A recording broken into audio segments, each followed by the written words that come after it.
Miércoles 20 de septiembre del 2017. Muy buenos días y bienvenidos a Contacto Directo. Vamos a revisar de inmediato quiénes son hoy nuestros invitados. Manuela Gallegos, cofundadora de Alianza País. La visión de una cofundadora de Movimiento País, Patria Altiva y Soberana, sobre la década del gobierno de la Revolución Ciudadana. Pasado, presente y futuro del movimiento oficialista. Además, nos acompañará Jorge Martínez, gerente de la empresa pública Yachay. Informe del estado situacional de la Ciudad del Conocimiento, los principales problemas encontrados en 9 áreas del proyecto y las soluciones a corto y mediano plazo. Además, estará con nosotros también Nelson Erazo, presidente nacional del Frente Popular. Marcha de apoyo a una consulta popular que desmonte el correísmo, pero las preguntas definen el objetivo de la consulta. Lenín Moreno las propone y la Corte Constitucional las aprueba. ¿Se abrirá el candado? Lo examinaremos. Siga con nosotros. El vicepresidente de la República, Jorge Glass, admitió que sí intercambiaba correos electrónicos con su tío Ricardo Rivera, que lo hacía sobre temas personales y de telecomunicaciones, dijo, hasta antes de que fuera acusado por la Fiscalía de asociación ilícita. Además, anunció que su cuenta de correo fue hackeada. La información la dio durante una entrevista radial. Este martes, Jorge Glass continuó con su visita a medios radiales. Sobre la denuncia de un colaborador de confianza del tío de Glass, admitió que si bien no veía seguido a su tío Ricardo Rivera, sí mantenía contacto vía correo electrónico con él sobre temas personales y de telecomunicaciones. Afirma que en ese tiempo Rivera no estaba cuestionado ni era sospechoso. Y no hay contradicción, porque sí hay correos de Glass. Por supuesto que van a haber correos personales. Cuando se iba de viaje que le encargaba un reloj, los videojuegos para los chicos, unas vitaminas y algún tema inherente al área de telecomunicaciones porque antes no se sospechaba de Rivera. Aclaró que no se puede ver la correspondencia, pues cerró su cuenta en enero de este año. Y yo no descarto que haya información sembrada o información manipulada. De hecho, le estoy demostrando que las cuentas de Yahoo, 1.000 millones de cuentas fueron hackeadas, entre ellas la mía, porque recibí una notificación de Yahoo, su cuenta fue hackeada.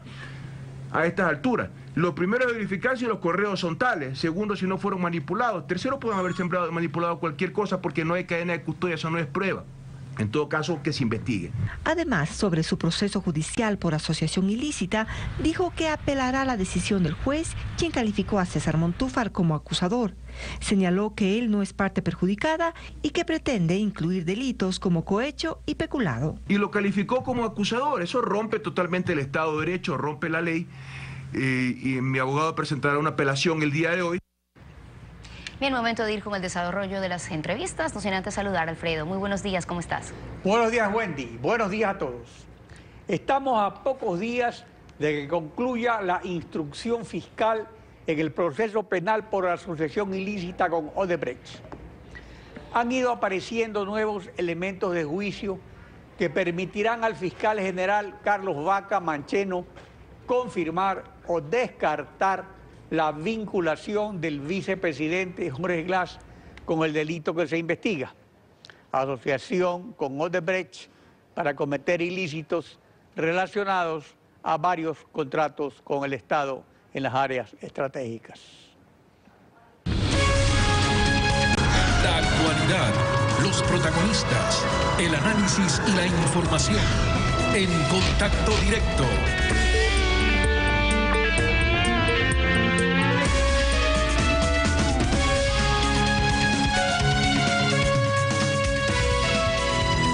La coyuntura política ha puesto a Alianza País en la parrilla del escrutinio público, externo e interno. Luego del estrecho y controvertido triunfo electoral en segunda vuelta, los escándalos de corrupción, el procesamiento penal del vicepresidente Jorge Glass y el nuevo estilo que ha distanciado a Lenín Moreno de Rafael Correa. Está con nosotros Manuela Gallegos, cofundadora de Movimiento País. Buenos días, bienvenida a Contacto Directo. Buenos días a todos, gracias por invitarme. En 10 años de gobierno con todos los poderes del Estado a disposición, Alianza País, liderada por Rafael Correa, ¿cumplió con los postulados de la Revolución Ciudadana? No, definitivamente no. No con los cimientos fundamentales de la propuesta. Aquí tengo yo el programa de gobierno con que él llegó a la presidencia y, como yo repito, a la única vez que ha ganado absoluta y total y limpiamente. Esta vez, aquí en este programa del 2007-2011, está claramente especificado lo que buscábamos. Buscábamos mayor libertad con participación amplia ciudadana, buscábamos enfrentar a la corrupción drásticamente, buscábamos desarrollo social, por supuesto, y también un desarrollo económico, entre otras cosas. Soberanía también, otro tema. Y definitivamente estamos viendo que primero vivimos los últimos años de una dictadura simulada en democracia. Hemos visto este rato, estamos viendo el destape de esta cloaca de la corrupción en nuestro país, en donde a mí me parece aún más criminal que un hecho delictivo común, ya que fue no solamente el traicionar la esperanza de un pueblo, sino el haber utilizado recursos de un pueblo que necesita de esos recursos, que es dueño de esos recursos, y por lo tanto yo califico de un crimen social en donde se ha condenado a grandes sectores de nuestra sociedad a un futuro incierto. Y estamos viendo la cantidad de obra que se ha hecho y como decían antes, pero tenemos carreteras, pues ya vemos a qué costo tenemos carreteras, ya vemos a qué costo tenemos estos sueños, como yo digo, de las alucinaciones de Correa y su equipo, en donde querían, nos hablan, el vicepresidente sin funciones, Glass, que nos habla como si la refinería del Pacífico existiera. Estamos viendo todo el problema en Yachay y así iremos descubriendo más cosas. Definitivamente esta ha sido una revolución traicionada, porque además de lo vergonzoso e inaceptable de la delincuencia, cuando uno toma el nombre de revolucionario y dice estar defendiendo los derechos del pueblo, tiene aún muchísima más responsabilidad de cuidar los recursos y de utilizarlos bien. Ha sido un despilfarro de nuevos ricos que no han tenido ningún respeto por el pueblo del Ecuador. El estilo de gobierno de Lenín Moreno, a pesar del apoyo que recibe del bloque de asambleístas de Alianza País, despierta en la bancada recelos, dudas y suspicacias. Al respecto, el asambleísta nacional Augusto Espinosa precisó lo siguiente. Nosotros estamos a favor siempre de la progresión en derechos. Cualquier tipo de regresión en derechos será resistida por Alianza País. Espero que las consultas o las preguntas que se hagan en la consulta popular no tengan ninguna implicación en ese sentido, pero la posición en eso es absolutamente radical. Nada que signifique regresión en derechos será apoyado por el bloque de Alianza País. En el momento actual de crisis y autocrítica, reconocer lo positivo sirve para alentar rectificaciones o para defender a quienes traicionaron la revolución. ¿Se puede hablar de que no ha habido regresión de derechos? Bueno, yo creo que realmente es un cinismo y una sinvergüencería hablar de derechos cuando nos impidieron, por ejemplo, nos pasaron enmiendas en donde nos afectaban nuestros derechos y las pasaron por la Asamblea, sumisa y absolutamente obediente a los deseos del caudillo del país, que es Rafael Correa, y que sigue creyendo ser todavía el dueño del país. Yo creo que el señor Espinosa, como algunos otros asambleístas, la mayoría de los de Alianza País, por lo menos a los que les oímos, están cerrando un frente en protección de lo que puede venir.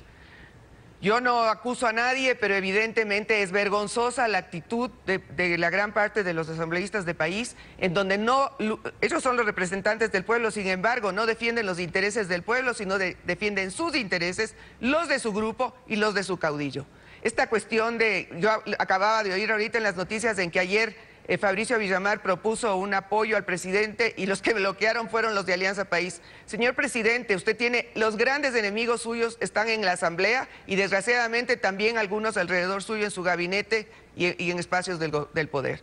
Nosotros tenemos una sola esperanza, este momento, que es una puerta hacia el regreso de la democracia, porque no hemos vivido una real democracia. Estamos viendo el caos económico en que nos han dejado. Las familias que todavía creen, aunque sabemos que la palabra de los correístas de este momento va cada vez más abajo, porque nadie les cree ya, o muy pocos les creen, solamente los fanáticos y que de alguna forma estarán recibiendo algún beneficio de ellos. Yo creo que nosotros tenemos que pensar, ciudadanos y conciudadanos, en que este momento tenemos una puerta de salida para recobrar nuestro derecho a la libertad, a la democracia y para tener la vida que nos prometieron y a la que tenemos derecho. es la consulta popular. Respecto a recobrar esa libertad y respecto al caudillismo que distorsionó el proyecto político, en la consulta popular, suprimir la reelección indefinida a favor o consultar la supresión de la reelección definida a favor de un expresidente y unas decenas de alcaldes y prefectos, ¿es una regresión de derechos ciudadanos? Todos sabemos que el discurso de los correístas es el justificar todo. Antes, en el 2011, cuando llamaron a consulta popular inconstitucional, claramente inconstitucional, en donde el presidente pidió que le dejen ser más o menos lo más cercano a dictador, metiendo la mano en la justicia, nos dijeron que la consulta popular era la voz del pueblo, era la forma de expresarse, es la máxima expresión de la libertad del pueblo. Ahora, en que no les conviene, entonces ya no es la voz del pueblo. Esto no importa. La mayoría de los ecuatorianos queremos un cambio, queremos recuperar nuestra libertad, queremos que nos respeten, queremos recobrar nuestra dignidad y no tener un grupo, lo que desgraciadamente este momento estamos viendo, no digo que sean todos, pero que evidentemente ha habido corrupción en los que nos han gobernado, ha habido, es evidente, y nos han metido mentiras. Por lo tanto, yo creo que ni estamos en regresión de derechos, creo que nuestro máximo derecho es de expresarnos, creo que la consulta popular es absolutamente imprescindible para encontrar el camino a la democracia, pero también para impedir la corrupción. Por eso esta tarde todos tienen que estar en las calles. ¿Qué debe consultar el presidente Lenín Moreno? Y además, ¿puede esto pasar el candado de la Corte Constitucional? ¿Realmente la consulta podrá ser una solución? ¿O ese será el momento de la verdad, de esta esperanza que se está sembrando ahora?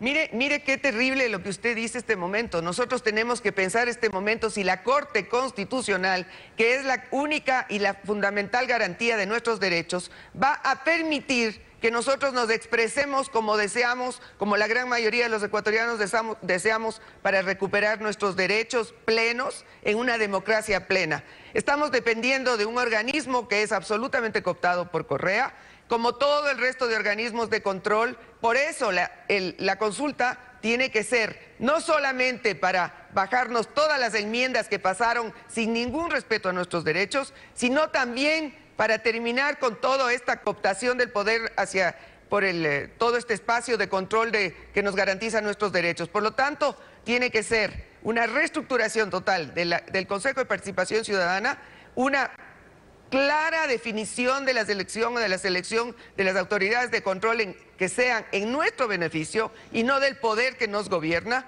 Y, por supuesto, bajarnos las enmiendas para que recuperemos el camino a la democracia, que es lo fundamental. El resto, lo que digan los de Alianza País, es solamente el cubrirse las espaldas y tratar de seguirnos imponiendo este gobierno autoritario y caudillista que hemos tenido con Correa en los últimos años. Manuela Gallegos, cofundadora de Movimiento País, Patria Altiva y Soberana. Gracias por acompañarnos en Contacto Directo. Un segundo más. Con Ciudadanos, todos esta tarde debemos estar en la calle para decir no a la corrupción y sí a la democracia. Así que ahí nos vemos. Gracias. Gracias también. Wendy. A continuación vamos a dar paso a un pedido de rectificación. Rectificación. Con motivo de la entrevista a la asambleísta Gabriela Rivadeneira, efectuada en este programa el 4 de julio del 2017, el economista Javier Neira Menéndez ejerció su derecho a la réplica, el mismo que se concedió con fecha 10 de julio del 2017, en términos que han sido impugnados por el economista Neira, por lo que ha solicitado la rectificación correspondiente. Dejamos expresa constancia de que es absolutamente falso que el presidente León Febres Cordero, durante su gobierno, haya denunciado al economista Javier Neira Menéndez, exministro de ese régimen, con motivo del juicio penal dentro del llamado caso Ecuahospital, en el que estuvo involucrado y que concluyó con su sobreseimiento dispuesto por la Sala Penal de la Corte Suprema de Justicia de la época, que reconoció su inocencia. Vamos a hacer una pausa comercial y cuando regresemos, Jorge Martínez, gerente de la empresa pública Yachay, informe de situación desde fallas en la infraestructura hasta inversiones sobredimensionadas. ¿Cuáles son las soluciones propuestas? Lo analizaremos cuando regresemos. Siga con nosotros. La revolución no se lleva en los labios para vivir de ella, se lleva en el corazón para morir por ella. Así lo dijo Ernesto Che Guevara, político, escritor y periodista argentino-cubano.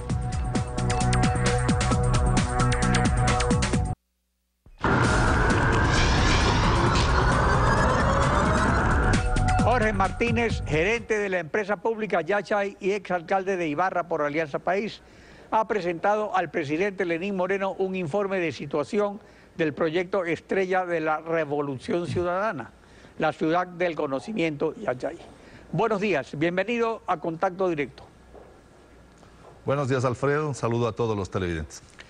¿Cuál es el propósito de este informe? Todos entenderemos que cuando alguien asume una función pública, lo primero que tiene que hacer es establecer cuáles son las condiciones en las que uno ha recibido la institución que va a administrar. En esa condición, yo quiero señalarle al país que con fecha 8 de agosto, la empresa pública Yachay tuvo su primer directorio y en él fue presentado ya un informe de situación que intentaba en 30 días revisar cuál es el estado en el que se recibía la empresa. Señalar además que esto obligaba a presentarle luego al señor presidente de la República en una visita que se realizó en el 12 de septiembre, cuál era evidentemente ese resumen. ¿Qué es lo que encontramos? Encontramos varios problemas de orden administrativo. A ver, veamos eso precisamente. En su informe destacan varios problemas calificados como importantes, entre los que destacan administrativos, presupuestarios, atracción de inversiones, sobredimensión, sobredimensionamiento de inversiones e infraestructura paralizada. Todo esto es dentro de la primera etapa de dinamización que arrancó el 2012 y debe terminar el próximo año 2018. Efectivamente, hay que señalar que este es un proyecto de largo aliento, es un proyecto que tiene un horizonte de 33 años. Sin embargo, creo que aquí se omitieron algunos temas. Particularmente pienso que no se trabajó en un plan de acción adecuado. Se expropiaron 4.600 hectáreas. Hay que señalar que en esas 4.600 hectáreas, 1.500 efectivamente corresponden a zonas de protección, esto es quebradas, lomas, que no serían aptas para el tema productivo. Pero de esas 3.000 restantes, lo que hemos señalado es que hay 1.500 hectáreas que están en completo abandono. En segundo lugar, se informó que habían 55 millones de dólares de inversiones próximas y algunas instaladas, y lo que pudimos verificar es que esto no llega aproximadamente a 3 millones de dólares y que la cuantificación de estas inversiones solo correspondían en la mayoría de los casos a los muebles, los enseres, los elementos necesarios para que varias actividades de estas empresas puedan desarrollarse. Como era lógico, había un restaurante, había una cafetería y lo que hemos hecho es cuantificar cuál es esa inversión, pero esto es tan igual como aquello que se afirmó que tenía que ver con la presencia pues de 3.000 millones de inversión para montar una mega fábrica de autos eléctricos en 400 hectáreas. Esto, lo que hemos informado al país, es de manera seria que estas inversiones no existen y que lo único que hemos planteado es hacer un repaso de cuáles son estas inversiones, de cuáles son las empresas, señalarle al país además que los ingresos de esta empresa en materia de renta de tierra eran de $362.000 al año por 900 hectáreas de parte del polígono. ¿Qué significa esto? Significa que esta es una empresa que le cuesta al país en términos de gasto de recurso humano en 13.5 millones de dólares y que la ejecución de recursos de ingresos no pasaban los $400.000 al primer semestre del año 2017. ¿Pero eso estaba previsto en la planificación o no estaba para nada? ¿Eso es en contra de lo que se había planificado? ¿Qué se había planificado al respecto? Mire, bueno, yo creo que aquí hay que señalar que el proyecto como tal es un proyecto ambicioso, soñador. Señalamos con precisión la necesidad de creer en la construcción de una ciudad en la cual el tema de la investigación, del desarrollo, de la tecnología, a la par de la construcción de una universidad que trabaje los temas de investigación, experimentales, de tecnología, son, sin lugar a dudas, visiones de muy importante alcance. ¿Y este trabajo a distancia que realizan los profesores extranjeros es efectivo? ¿Cómo se realiza? ¿En qué condiciones? Bueno, hay que explicar que hay dos personerías jurídicas, la Universidad Yachaité tiene pues su propia estructura, tiene un rector y tiene una comisión gestora que ha tenido evidentemente dificultades. Esto lo ha señalado con precisión el secretario nacional, el doctor Augusto Barrera, pero también en la tarea de la empresa pública, que es la encargada de la construcción de la ciudad, lo primero que hemos establecido es también tener una buena relación institucional con la universidad, porque finalmente vamos de la mano en este objetivo. Es una universidad que está naciendo, aún no arrojará sus primeros profesionales en los próximos años, pero creo yo que esta concepción de unir la necesidad de la investigación pública con la investigación de la universidad, sin lugar a dudas servirá para el futuro y el desarrollo del país, pero creo que aquí se cometieron varios errores en la planificación y en la ejecución de este proyecto. Sin embargo, el asambleísta nacional por la Alianza País, Augusto Espinosa, presidente de la Comisión Especializada de Educación de la Asamblea, señaló lo siguiente sobre su informe. Veamos. Primero, no me ha presentado el gerente actual de Yachay nada técnico que sustente lo que dijo en un evento político. Después visitamos Yachay y efectivamente encontramos ciertos problemas en un barrio que está en construcción, pero también vimos que estaba funcionando bien la infraestructura patrimonial que fue rescatada para la universidad, que hay un instituto técnico tecnológico, que hay una unidad del milenio, que hay un centro de salud, que los 5 edificios que tienen efectivamente problemas corresponden a un 5% de toda la infraestructura que se está trabajando en Yachay, que hay un informe ya de auditoría sobre esos 5 edificios, que hay soluciones que se pueden implementar de manera inmediata. Es decir, ni todo es malo, ni todo es bueno. Es así de ligera la situación, no tiene respaldo técnico su informe, no hay por qué alarmarse. Mire, Alfredo y televidentes, yo soy un hombre serio, fui alcalde de una ciudad, soy imbabureño, conocí esa zona, allí se producían 23.000 litros de leche diario, se producían 1.500 hectáreas de caña y me parece que la visita que hizo el señor presidente de la comisión, que además quiero resaltar, yo me excusé formalmente a la agenda que él había planteado.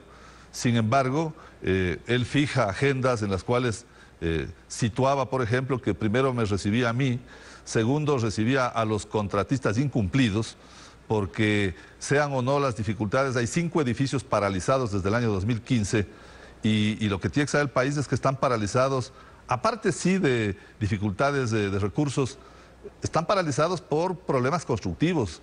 Hay deflexiones en las losas, en las columnas, en las vigas. Esta es la razón por la que están paralizados. Y creo que un tema adicional es señalar además que esos contratos tienen 14 millones de dólares que no han cumplido las formalidades contractuales. Esto no le dicen al país y seguramente los contratistas que fueron recibidos por el señor presidente de la comisión, esto no lo habrán expresado. Pero además, en el tercer punto del orden del día, tenía una intervención el señor ex administrador de esta empresa. Quiero recordarle, Alfredo, al país que la primera resolución que adoptó el directorio fue solicitar a la Contraloría General del Estado los exámenes especiales necesarios. Por tanto, yo creo que este debate mediático es innecesario. Le corresponde a la Contraloría General hacer las investigaciones necesarias y será ella la que finalmente establecerá y fijará las responsabilidades respecto de lo que significa. Son las soluciones. Usted en su informe propone 9 soluciones a los problemas encontrados, 7 a corto plazo, 2 a mediano plazo. ¿Quién las debe asumir? ¿Ya están asumiendo? Bueno, yo quiero decirle que desde el primer día que hemos asumido la dirección de esta empresa de manera seria, y esto le hemos presentado además al directorio, este es un plan presentado al directorio, estamos trabajando en reestructurar su plan de negocio, estamos trabajando ya con decisiones concretas. La primera es separar a 70 personas del jerarco superior. Esta es una empresa que tenía 17 asesores de gerencia, 9 gerentes, 21 abogados, 14 comunicadores. Solo esta primera medida de los primeros 60 días le significan $2 millones anuales de reducción en los costos de personal a la empresa.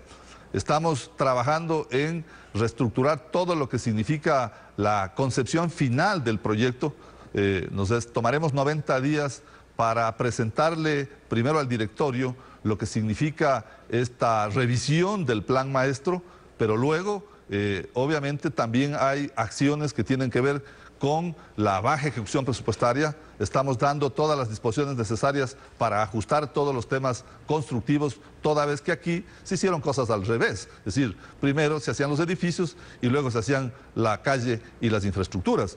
Entonces, bueno, estaremos entonces sin lugar a dudas, a la espera pues, de que se lleven a cabo las rectificaciones. Jorge Martínez, gerente de la empresa pública Yachay. Gracias por participar en Contacto Directo. Muchas gracias, buenos días. Buen día. Nuevo corto comercial. Cuando regresemos, Nelson Erazo nos acompañará, presidente nacional del Frente Popular. Las organizaciones sociales expresan hoy en las calles su apoyo a la consulta popular que convocará el presidente Lenín Moreno. Presentarán preguntas al primer mandatario que, si las incorpora, van a la Corte Constitucional para su aprobación. Ya regresamos con el análisis de este tema. Siga con nosotros.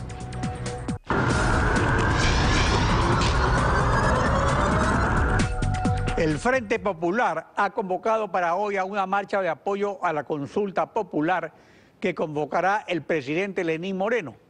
Nelson Erazo, presidente nacional del Frente Popular. Buenos días, bienvenido a Contacto Directo. Doctor Pinargote, muy buenos días. Un gusto el poder estar el día de hoy aquí en este prestigioso medio de comunicación. El Frente Popular y las organizaciones sociales que lo integran se opusieron frontalmente al presidente Rafael Correa. ¿Qué los lleva a confiar en la consulta que convocará el presidente Lenín Moreno, o este apoyo está condicionado a los temas que se traten? El Frente Popular, conjuntamente con el Frente Unitario de Trabajadores, al igual que la CONAIE y distintas organizaciones sociales, constituimos lo que es el Colectivo Unitario Nacional de Dirección para enfrentar las políticas del régimen del señor Correa. Bajo esa lógica, la unidad de los trabajadores y los pueblos se ha mantenido para recuperar los derechos y las libertades del pueblo ecuatoriano. Es por eso que el 19 de agosto hicimos nuestra 9ª convención, en la cual ratificamos la unidad de los distintos sectores sociales y planteamos al presidente Lenín Moreno la necesidad de ir a una consulta popular que permita recuperar estos derechos que fueron pisoteados por el correísmo. En ese ámbito tenemos una coincidencia con el presidente de la República en la necesidad de ir a lo que sería una consulta popular para recuperar los derechos, pero también para dejar de lado las enmiendas constitucionales. Cabe señalar que la jornada que estamos convocando el día de hoy también es para combatir la corrupción, para exigir la salida del señor Glass, al igual que la salida de Richard Espinosa del Seguro Social ecuatoriano. En la propuesta de preguntas que entregarán al gobierno hoy, obviamente las más importantes se refieren a derechos de los trabajadores, al derecho de asociación, a la resistencia a la opresión. Y sobre estos temas, el Frente Popular ha interpuesto reclamos a la Corte Constitucional. ¿Estos reclamos se han atendido o la consulta directa al pueblo es lo único que puede funcionar a estas alturas? Desde hace más de 8 años, los distintos sectores, los trabajadores, hemos presentado demandas de inconstitucionalidad de lo que fue el decreto 016, el 813, el 1701, ante la ley de justicia laboral, pero también sobre las enmiendas constitucionales. La Corte Constitucional, que responde a los intereses del señor Correa, no dio paso a los pedidos presentados por los trabajadores. Es por eso que hoy le planteamos al presidente Moreno el hecho de ir a una consulta popular que permita dejar sin efecto las enmiendas constitucionales aprobadas por 100 alzamanos el 3 de diciembre del 2015 y que eso permita regresar al texto original, que es en donde tenemos los derechos de organización y de contratación colectiva a los trabajadores del sector público. Pero adicionalmente tiene que ver también con recuperar la posibilidad de la consulta popular, la posibilidad de ir a que la Contraloría pueda hacer también una fiscalización en mejores términos y dejar de lado la famosa reelección indefinida que buscaba tener en el poder de manera permanente al expresidente Correa. Bajo esa lógica es que evidentemente hoy la alternativa para acabar con el autoritarismo, la prepotencia y desmontar el correísmo es la consulta popular. Pero hay un problema con la consulta popular. Este problema es el dictamen de la Corte Constitucional que debe calificar las preguntas y puede, según la ley, hasta modificarlas. El bloque de asambleístas de Alianza País no acepta, por ejemplo, cambios al paquete de enmiendas que aprobaron en enero de 2016. Con los antecedentes de la Corte Constitucional, ¿confían en que darán paso a derogar esas enmiendas? ¿Qué acciones tomarán? A ver, es realmente hasta cómico escucharles a los miembros de Alianza País decir que la consulta popular debe ir de manera progresiva para recuperar derechos y que a la vez se van a oponer al tema de que se deje sin efecto las enmiendas. Cabe señalar que las enmiendas lo que hicieron es eliminar un sinnúmero de derechos y conquistas de los trabajadores y los pueblos, como es el caso de la libertad de organización y contratación colectiva en el sector público. Por eso nosotros, evidentemente, frente al hecho de que tenemos un bloque de 75 asambleístas de Alianza País que se van a oponer al hecho de que se restituyan los derechos de los trabajadores y los pueblos, será la unidad, la organización y la movilización lo que determine el curso por el cual debe ir la consulta popular. Nosotros haremos la presión que sea necesaria a la Corte Constitucional para que asuma la responsabilidad que hoy requiere el país, que es un país distinto, diferente, en donde las libertades y los derechos estén como lo establece la Constitución en favor de los trabajadores y los pueblos del Ecuador. El presidente Lenín Moreno se ha declarado respetuoso de las instituciones del Estado que no pertenecen a la función ejecutiva. Esto daría paso a que él puede incluir las preguntas del Frente Popular y otras preguntas que presente la sociedad civil. Pero la Corte en su dictamen las podría excluir. En ese caso, ¿apoyarán de todas maneras la consulta? A ver, estas preguntas que lanza el Frente Popular no solamente es parte de lo que hemos discutido al interior de nuestras organizaciones, es parte de la unidad con el Frente Unitario de Trabajadores y con la Comisión Nacional Anticorrupción. El día 13 de agosto nosotros en rueda de prensa dimos a conocer 4 preguntas que creemos son necesarias y que está en base a lo que ha señalado el presidente de la República.